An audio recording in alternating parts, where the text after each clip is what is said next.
Joining us right now is former Navy SEAL and author of Extreme Ownership. Leif Babin is with us. Leif, good to see you. Thanks so much for joining us. Morning, Maria. Terrible story. Your initial reaction this morning? It's a horrible thing. It's a horrible thing, and I think a lot of Americans need to remember that we still have 10,000 troops in Afghanistan. There's a war going on there. We've lost 5 troops killed in action in the last month, and this is it's still a war that's going on, and it's been all but forgotten. It sure is, because we talk so much about Iran, we talk about Syria, and we're not talking about Afghanistan as much, are we? In terms of Iran, though, there are new reports that the Iranian Revolutionary Army sending elite fighters to infiltrate the U.S. and Europe. Your take? That's not shocking. They're bad people, and just because we this peace deal that we've signed with them, I think is one of the greatest blunders in the history of U.S. national security and foreign policy.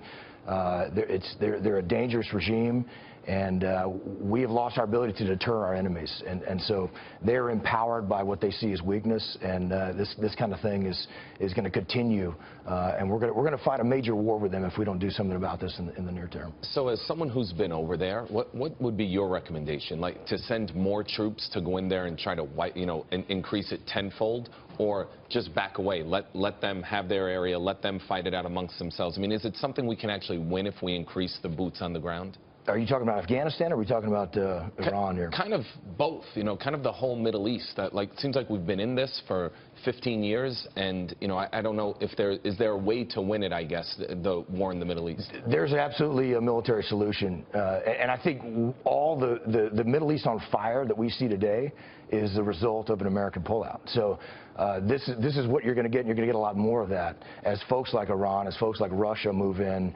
and cause a lot of problems, and they're not interested in stability and security and freedom for people. So the U.S. has to lead that fight, and it doesn't require massive amounts of troops on the ground, but it does require a presence. And I think all that's really required to deter enemies like Iran is just leaders that they fear. And if they have that fear that we're not going to push that far. It's the same thing for Vladimir Putin, China, any of those bad actors across the world that have been punched us in the mouth and seeing how far they can push things. All they need is a leader that they can be concerned about and fear, and they're going to back off. Do those leaders fear Donald Trump or Hillary Clinton? That's a great question. I think they fear Donald Trump a lot more than Hillary Clinton, I can tell you that. I think Donald Trump is one of those folks. He says some things foreign policy-wise that I certainly disagree with, particularly about the Iraq War. But you got to wonder what he's thinking, and that he's probably a guy that's not going to be pushed around. I think with Hillary Clinton, we're going to get a lot more of the same. And I think we're only seeing the tip of the iceberg now with some of the catastrophic issues that have gone, whether it's the Iran nuclear deal or allowing Russia to just continually punch us in the face and get away with these things. And it makes the world a lot more dangerous place.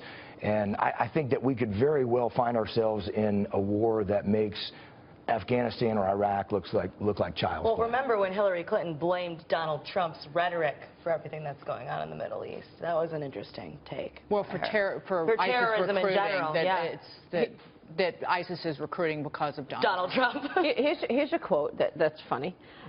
Quote, "These two candidates show the catastrophic reality which goes beyond what even we are saying," said Ayatollah Khomeini.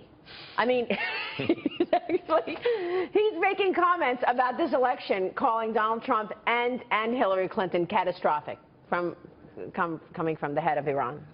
That's very interesting. Interesting to see their comments. I think looking at, if you rewind back to our hostage situation, in 1979, 1980, when Reagan took office, the day he was inaugurated, they released those hostages after 444 days. So Iran can be contained, they can be deterred, they just have to have someone that they fear, and they think, I'm not sure what that person's going to do, so let's don't push things that far, and that's what we need. Can't make this stuff up. Leif, good to see you. Thanks for having me. Thank you for your fantastic service to our country, as always. Leif Babin joining us there.